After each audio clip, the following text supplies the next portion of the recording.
no way in this universe that they could produce a car and make money on that car if they didn't automate. It's impossible. And it's going to be the same for the products that we make in the UK. If we're looking to start making our own products and selling them around the world, we need to automate. Welcome to the MTD Podcast. I'm Giovanni Albanese, hosting today's show, a passionate engineer and a very proud member of the MTD team. I'm really excited to be at the headquarters of Fanuc UK in Coventry, a £1 billion global organisation and world-leading supplier of automation, solution, machine tools and so much more. Today, I have the pleasure to be joined by three special guests. Firstly, Dan Fisher, Partner Sales Manager at Fanuc UK. Welcome to the MTD Podcast, Dan. Hi, nice to meet you. Nice to meet you too, and I can't wait to start learning about your position here at Fanuc. We've also roped in another guest onto the MTD Podcast, Joe Bailey from MTG, Machine Technology Group. You're exhibiting this week at the Fanuc Open House. A pleasure for you to be on the MTD Podcast, Joe. Thank you. I'm happy to be here. And again, I'm looking forward to learn about what you do and about yourself too. Joe, thank you very much. And finally, another Joe, my partner in crime, Joe Reynolds. Welcome Greetings. to the MTD Podcast, Joe. You well? Very well. It's been a great week so far. Fantastic. I'm looking forward to this. It's just been absolutely brilliant. Before we start and get into this podcast, this podcast obviously is about automation, the reasons why we need to automate in the UK to remain or to become competitive globally and all the different solutions that are available. Dan, really, before we start this podcast, I want to start with you. Can you tell our listeners a little bit about you, why you got into engineering and about your role at Fanuc? Yeah, so I actually got into engineering straight from school, done an apprenticeship, and then I kind of moved from kind of mechanical, kind of manual processes into automation after my apprenticeship. And I kind of developed my kind of skills there, and I moved then to a company selling end effectors in automation, and that kind of gave me a bit more sales experience. And then from kind of that company, I'm here at Fanuc, looking after partners and system integrators that kind of take our robot and put that into a system. Integration is a big part of this podcast and something we want to discuss in a lot more detail now. Joe, I had the privilege of meeting you earlier on, actually. Didn't know that you were going to be on the podcast today, but... Neither did I at that point. but I did say that you made the best quote of the day so far, and that did that was in relationship to integration. Now, Joe, again, can you tell our listeners a little bit about you, your company, and why you got into engineering? Yeah, so personally, I have been always interested in robotics. Came from secondary school. I remember the moment very clearly. My careers teacher opened the door in our first lesson in sixth form and said, "No point in me doing this. One day all your jobs will be replaced by robots." And I was in. That was it. I was in for life. Through Plymouth University robotics course, through a master's, and then straight into Autotech robotics. Then through service engineer into engineering manager, and now since we were taken over sounds a bit aggressive, but my old managing director retired and then MTG took over the business and I progressed into the operations manager. I now run the day-to-day of Autotech, overseeing all of our system sales and, generally keeping the company going. And Joe, this is only the second day that we've been here, MTD. We're covering this event all week, and some of the highlights for you so far, Joe. I mean, our first subject will be integration, but there's so many exhibitors here. I think between 40 to 50 exhibitors, I believe, all demonstrating a different automated solution. What's the highlight that you've seen so far? Oh, it's a good question. It's so diverse, isn't it, automation now? The big thing for me, and I'm going to avoid the question really, but the big thing for me is literally the limit to your imagination now. The robot will do whatever you tell it, whether it's integrated into a machine tool, it's standalone from a machine tool, or a molding machine, or it'll do anything you tell it to. I do like the automation system on the robo drill just outside this door here. But then there's the cobot that's over by the washing machine. That's a good idea as well. But to be honest, I could name 20, but it's the limit to automation is your imagination. That's apparent here at Fanuc. And I think what also is apparent is that the amount of people that have turned up all looking for a solution, because I think that finally these barriers to entry have started to be being broken down. And I think that the adoption to automation is finally being realised that you need to automate to remain competitive. Now, Dan, your title, partner sales manager, how important is collaboration with partners such as Joe at MTG to provide a successful solution to your clients? Yeah, it's vital to getting Fanuc robots into the market. People like Joe, Autotech, and many other kind of system partners that we have, they seem to specialise in certain areas as well. We have kind of integrators that are very good at welding. We have integrators that are very good kind of when it comes to laser systems. So what it means is that the Fanuc robot can be used to its full potential within the kind of industry that it's planned to be in.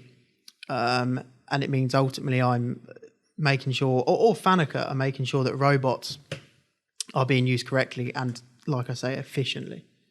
When we look at the Fanuc robot, like you say, you're one of many. What are you best at? Do you think you're welding, or maybe pick and place, or maybe some extrusion onto a plastic part in the automotive industry? Is there anything where you look at it and go, that's Fanuc, that's us all over? This sounds really cliche, but that is purely down to how good the person is who's designing the system and programming it. Fanuc robot will do anything within reason that you want it to do. And look, and as will many robots. But it's about people like Fanuc making sure we have the right partners on board to like I say, and I'm going to emphasise it, to making sure you get the best out of that robot and you are using it as efficiently as you can. There can't be many people who've got a facility like this in Anstey Park, and for people that haven't been here to Fanuc UK, it's astounding. You need to come. But just is that a big part? Like you say, your robots are good, but there's some other good robots out there. Maybe it's about the people in the building as well. Yeah, absolutely. We have, our technical support is second to none. And I think it's worth saying that, look, there are technical differences between products and different people's products, but I think a big difference is us. Fanuc will maintain kind of parts for the lifetime of that product, and you decide how long that lifetime is. It's a real lifetime. Yeah, sorry, Gio, one more. It's again, there's products here. Okay, we are in a Fanuc building, but when I look at some of these, you've got a Fanuc machine, a Fanuc drive, a Fanuc control, a Fanuc robot. It's all Fanuc, isn't it? Yeah. That must be an advantage over some of your competition. Maybe you've got to pull a PLC in from a third party, use my robot, someone else's PLC and someone else's machine tool. Has to be an advantage, doesn't it? Yes, yeah. Fanuc is factory automation on the whole. It is what that's kind of where Fanuc's come from. The drives are massive part of that, and in that you can kind of put that into many different products. Dan, great answers there, and I think that from learning about what you do at this event, you guys really practice what you preach. You've got a fantastic facility in Japan where it's pretty much fully automated, and would you be actually? I'm going to throw the question at you. Would you be successful as you are without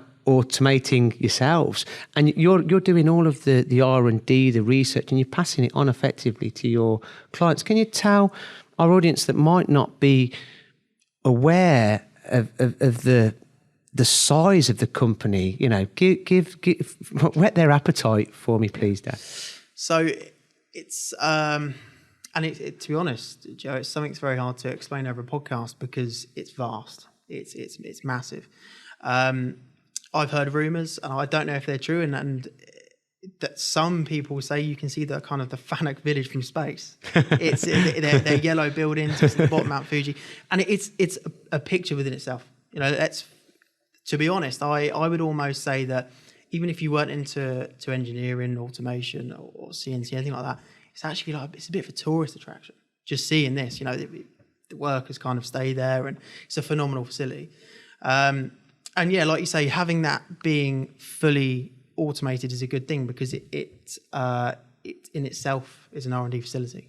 So I would strongly recommend any of our listeners to watch some of our live streams from this event, and you can either go onto the MTD website and view some of the videos that I'm sure by the time this podcast is released that will be on there under the Fanuc suppliers page. Now, Joe, tell our listeners about the relationship that you have with Fanuc and how it all works, and your opinion on what we've just touched upon, integration, the importance of automation and breaking down barriers to entry.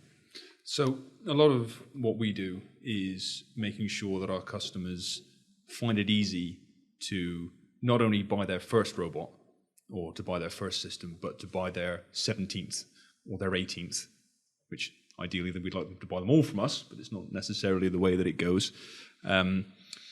And Dan, for me personally, he's our rep. He's a massive help with that. I can go to a customer, I walk around, I walk through the shop floor, I see processes that need automation. It can be automated in a way that not replaces jobs, but moves them and upskills them for people that already work for the companies that we deal with. A lot of companies are worried when they take their first step into automation that what's going to happen is their workers are going to get replaced. But that, as a general rule, that's not what happens. I think that's a very, very misconceived thing. Mm-hmm. So I'd just like to touch upon automation period, really. So, I think we're last, other than Italy, in the G7 and robot adoption. Why is that, and what can we do to help? If I come to you first, Joe, why aren't, and I do believe people are, but we're just so far behind in robot adoption. Why is that? I think it's a real British thing to stick with tradition. And I think a lot of machine shops, and I think a lot of smaller SMEs, I'm not talking about the Jaguar Land Rovers and the Siemens and the car manufacturers, but, small to medium enterprises specifically, everything's done the way it's done because it's the way it's done. And it's the way we as a country, tend to think. And changing the minds of people to bring them into automation for the first time is a difficulty that we do deal with.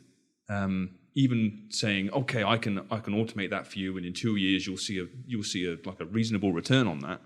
It's still difficult to say to someone, okay, but that means I've got to change the way that I do it. And if someone's not willing to do that, then there's nothing you can do. You're not going to be able to sell them the system.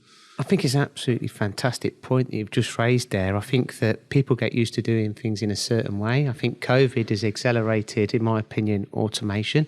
The realisation that, bloody hell, I do need to automate. And I think the analogy that you've used, we look at the sliding head industry, don't we, Joe? And you wouldn't imagine a sliding head machine not having a long bar feeder on that machine. It's just standard.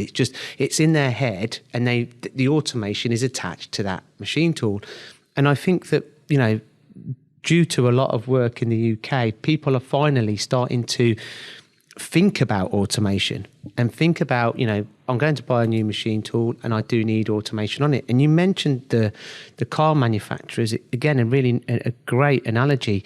There's no way in this universe that they could produce a car and make money on that car if they didn't automate. No. It's impossible. And it's going to be the same for the products that we make in the UK. If we're looking to start making our own products and selling them around the world, high volume work as well as low volume work, we need to automate. It's as simple as that. And we can do it. We've got the skill levels, and it's just a case of breaking down them barriers to entry and educate. It's about education, isn't it, Joe? I think it is. But you've got this divide, I believe, from CEO, board level managing directors, owners of businesses, if it's an SME potentially, and the shop floor. I think you need to sandwich it, don't you? You need to go from the top and the bottom. I think people on the shop floor potentially see it as a job loss opportunity. If I've got 10 machines and I've got a person manning each machine and I want 2 robots, does that mean I potentially could lose my job? We all know that's not that's not true. There's a lot of statistics out there that show it actually grows employment. But I think that's the one issue. And from the top going down, I think finance is an issue. Banks don't particularly like automation at this moment in time. Finance houses don't. I think that's something that needs addressing. But to be honest, if we're sat here in 5 years' time and we're having the same conversation, UK manufacturing as a whole will be in a bit of an issue anyway. I completely agree, and I think that if you don't automate, that the companies will go bump. There won't be a company there because you're not going to be able to remain competitive. Confidence. I think that's a key word we're missing here. Is confidence. The amount of times that I've seen robot systems go in and from the shop floor to the board, they all say we should have done this quicker. Can we buy another one? Well, you just mentioned once they've bought their first, they just keep buying and buying, and that's a perfect example. And I think that's a big thing as part of my role is making sure that we have the right partners on board that instill confidence in the end user. And there's been some poor kind of advertising of robots in our industry, and I think bringing on good partners that instill confidence, they install systems that work reliably, and they kind of give the end user what they want, is key, and that is the key to growing automation. Yeah, there's a book, isn't there? Robots are going to take our jobs and I cannot wait, or something it's called, isn't it? Because predominantly most of these robots are doing jobs that presumably you don't go to school or college to load a machine tool or to do necessarily welding, do you?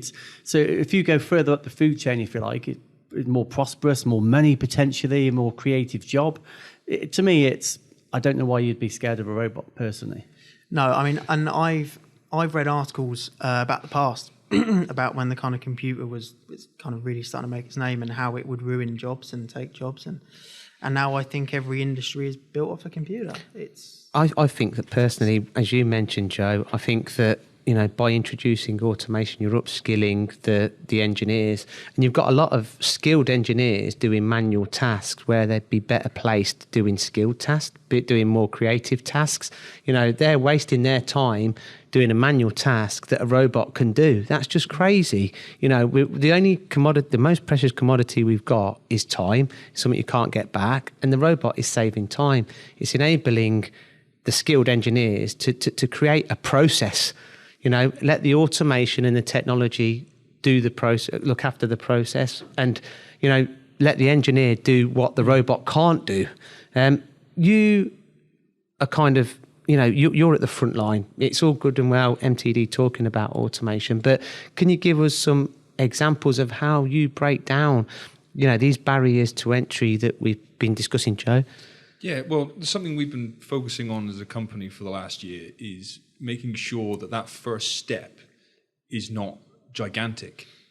I mean, we can quote systems to our ongoing customers to automate complex processes that can cost upwards of £250,000. If I drop a quote like that on the desk of someone that owns a machine shop that's got 5 staff on it, he's never going to have, as Dan says, the confidence to take that step, because he's going to be terrified of the risk. So what we've been doing is we've been developing these entry-level systems for machine tending, for welding, and trying to keep the cost as low as possible so we can get these systems on the ground and then get that revelation, again, that Dan spoke about. So why haven't we been doing this yet? And then they can take that bigger step and make the more complicated automated solution, and just try and get in at the ground and just build that confidence. When you go into an end user, it must stick out to you like a sore thumb that they need automation. How do you pinpoint their pain points, and how do you kind of do your justification and say, look, if you automate that, your return of investment will be pretty much instantaneous? Sometimes it's really easy. You walk into a customer and there's a production line with a man stood on the end of it that's picking parts out and putting them into a box or putting them on a pallet. Or the same on the input. You get raw materials that are being put into a system by a person that could be breaking their back over heavy materials, or any of the health and safety issues that come with putting things in presses. We don't want a press coming down on someone's hand. We'd much rather it come down on a robot. We don't want people to lose appendages. It's a horrible thing to think about. And sometimes it sticks out like that, and it's easy to persuade the customer that there are benefits. Where it becomes more difficult is proving what the cost benefit is going to be in the long run. because I don't know what the customer's books are. I'm not an accountant. I don't want to delve down into their financials and say, okay, we're going to be able to make you 4.5% this next year if you invest in this system. So making them see the financial gain is sometimes more difficult than the immediately obvious things. Yeah, and that makes sense. Yeah, the two big things for me I see changing, well, it's happening now, it's becoming more and more apparent, is cobots, collaborative robots, are coming more and more in the forefront, aren't they? Initially, they were a bit gimmicky, poor payloads, whereas now I look at it, and certainly we're talking machine tending, 70% of applications, they're good enough, aren't they? I don't think you necessarily need an industrial robot. Clearly, they've got advantages, industrial robots, but I think the big one for me is collaborative robots and the speed in which they're improving, both in terms of payload, capacity, and just everything. And the other one is batch sizes. It's how many times you hear it? It's, I didn't do enough. My average batch size is 20, it's 40, it's 50, whatever it may be. It doesn't matter anymore, does it? Batch size, okay, if you're doing 1 million off, clearly that's quite easy to calculate the return on the investment. But I think the money is automated in low volume. That's where the money is for manufacturers. Yeah, I think it's an area that previously maybe hasn't been explored as well as it is now. And yes, you're correct in saying that the collaborative robot is kind of helping with that. However, there is definitely a massive talking point, and I know myself and Joe have had a conversation about it today and yesterday about collaborative robots and how they're being used. And there is 100%, there's a gap in the market for them, and there's a place in the market for them. But sometimes we're seeing the customer expectation of what that place may be, and the reality of what it is doesn't quite match. And again, that's about installing confidence and educating kind of people that are using them. I think it's a really good point again, because it's application specific, isn't it?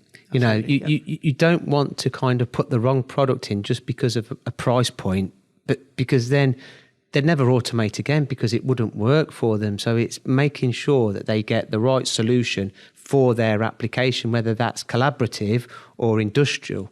Is that a fair assumption? Yes, I think one good thing that a collaborative robot, one of many good things that it does offer is flexibility.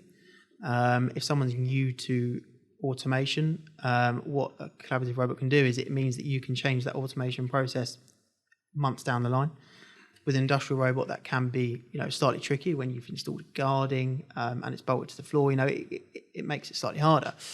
However, and it's something that I do want to say is that the place of the industrial robot will, as I see it right now, not be taken from a collaborative robot. There is still a massive need for industrial robots, and they're key and vital to automation progressing in the UK. And I agree. And there's a few points here now that I want to touch on and kind of end this podcast with. We've got a few more minutes left, but please, if you like what you've listened to so far, please comment to this podcast and get in touch with any of us that are actually participating in this podcast. But some of the main things for me really is every business ultimately is looking to be profitable.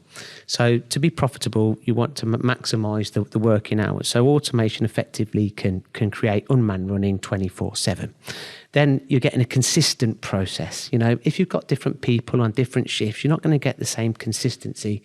You're saving time and you're getting consistent quality as well. We're also at this particular show, Dan, which I really like, is automated inspection. Again, something else that, people don't really consider. Automated welding, again, another perfect example of welding components and getting that perfect consistency, especially if you're making your own components to sell. I'm going to throw it at you first, Joe. These are some points that, I'd be sold straight away if I had my own manufacturing facility. I'd be thinking, right, how can I automate? It's got to be the way. Yeah, I don't know which Joe you're talking to, but I'll jump in anyway. But yeah, I did 4.5 years injection molding, and the thought of that industry, and I'm going back. Oh crikey! I don't want to give my age away, but probably getting on for 20 years ago. In fact, it would have been about 20 years ago. I was injection molding, and the thought of doing that without automation, even back then, it's just you couldn't do it. You wouldn't be competitive at all. And I think we're getting to that stage of metal cutting machines as well now. Whether it's a machine tool or whether it's a press or something like that, you have to automate. Absolutely, Joe. Yeah, and it's not it's not just because of cost necessarily and cost savings. The thing we have to consider is a lot of manufacturing industries, average age of employees and workers is getting higher and higher. People that have been skilled in these jobs for many, many years over the course of a long career are passing out, and companies aren't necessarily giving their replacements long enough to train and develop the experience to replace them, where you can sometimes have a problem then with, okay, so my man's been doing this for years, suddenly he retires, then you've got no experience left to train his replacement, and suddenly you've not got a consistent product anymore because the man who was skilled enough to do it in the first place is no longer making it. And that's another one of those hidden benefits that you may not see. If the system that we design can be developed in conjunction with the skilled labor while it's still available in a rapidly aging industry, then that consistency is going to be carried over into years to come. I couldn't agree with you more. And I think that even with Industry 4.0 and digitalisation, it really fits hand in hand with automation, Dan, doesn't it? Yeah, it does. Kind of being able to control that process and being able to control that process while not even being on the shop floor. That's something that would not have even been thought about, I guess 30 years ago. And look, the justification for automation sales, we could be here all night.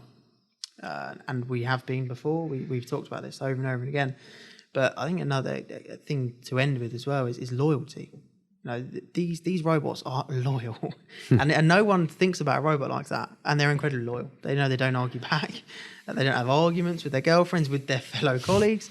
They just crack on. And I've been into kind of customers that the robot has become so integrated into their daily life. They have names like humanized names. It's not just Cell 2. It's Freddie Fanuc. Well, one particular company actually starts all of their robots with an R. So Robbie, Roberto, Reggie. And it's that's how integral they become. They become part of your workforce. It's because they are relied upon heavily once they're in. I went and seen one of our clients, High Spec Precision, and it's a small engineering company, or relatively small, and he had lots of staff. And there's another one actually, Superstar Components, that spring to mind as well. There's loads actually that I've visited, but basically he had lots and lots and lots of staff, and he was doing a lot of the running around and kind of doing a lot of the work, and he couldn't grow his business because he was too heavily invested in just doing the day-to-day side of the business to actually sit back and grow his business. So he started to introduce automation to free his time up to be able to grow the business. And Superstar components exactly the same. And again, going back to the car manufacturing analogy, they could not be competitive, or they could not make any money on that product unless they automated. And even if you are still making money on your components at the minute, if you automated, you can make more money on the components and be even more profitable. Yeah. I mean, it just doesn't makes a bad job a good job, and a good job even better. But the final thing for me, I can't remember the last time I went somewhere and saw one robot. It doesn't happen, does it? Because you get one, and it's just part of your business. It's soon within a week of thinking, when can I justify my next one? Why haven't I done this before? Yeah, the penny drops, and we go back in and again and again and again reviewing these installations, and proof's in the pudding, isn't it? I think there's fear factors out there. I think there's a famous Chinese saying that the best time to plant a tree was 20 years ago, and the second best time is now. Yeah. No, that's a good point. I like it. And in 5 years' time, you'll say, should have done it 5 years ago. I'm going to use that. we keep saying that about them shares, don't we? We were talking. I wish I'd have bought them Tesla shares last week, or wish would have bought Bitcoin. I think the final point I want to make is it's not just about making more money on the things that you make at the moment. Automating also gives you the ability to open up your company to more of the same business. Something we're seeing a lot from our customers at the moment is, okay, I want to automate this process because the person I'm supplying with this wants me to supply twice as many, but I can't, so they're getting that from somewhere else. Scalability. Yeah, and now if this process gets put in, it allows me to not only just make the process easier and more consistent, but if I can run it when the man's not there as well, suddenly I can make twice as many parts at maybe a slightly higher profit margin, and my customers or my suppliers tell me that I can have the work. Absolutely. They're just... My mind boggles. I don't understand why people aren't doing it. Yeah, They need to do it. Well, I think they could need to kind of come and visit events like this. I think that it's not a gimmick. You need to automate if you're in the manufacturing industry, whether you're doing low volume or high volume. If you want to grow your business, you need to automate, and you need to consider automation when making any investment. Guys, it's been an absolute pleasure talking to you about these subjects. Dan, any last thoughts? No. I think we've covered quite a bit. One thing I would say is if you are interested in what you've heard today, do get in touch. There's loads of different channels to kind of get into automation through the partners, through Fanuc itself. Give us a call and we'll guide you in the right direction. Joe? Yeah, I mean, I don't want this podcast to go on 3 hours, so I don't really want to say anything else. But just the points that we've made, it seems silly not to do it. I know, I agree. If you're listening to the podcast, you don't have any robots, just go and buy one and just get the confidence that you need to automate your entire process. And I'm off to buy a robot, Gio. No, I might buy one too to do my hoovering up. Them robots, I'm definitely going to invest in one of them. But I mean, if you haven't attended this or you didn't attend the Fanuc open house, and I know that you've had kind of full registrations, Dan, I believe that the showroom's open to anyone that wants to visit, and there'll be someone at hand to talk you through the many solutions that they offer themselves or through their integrators or together. And we touched upon, automation in metrology, in welding, in machine tending, in the food industry, aerospace industry. Like we mentioned, we can automate absolutely everything, and I think it's an integral part to our future, to UK's future, if we want to remain competitive globally. I really hope that you found this MTD podcast interesting. Until next week, the MTD Podcast. Thanks for listening to the MTD Podcast. If you found value in this episode, please subscribe and leave a rating and review. Find more episodes on mtdcnc.com.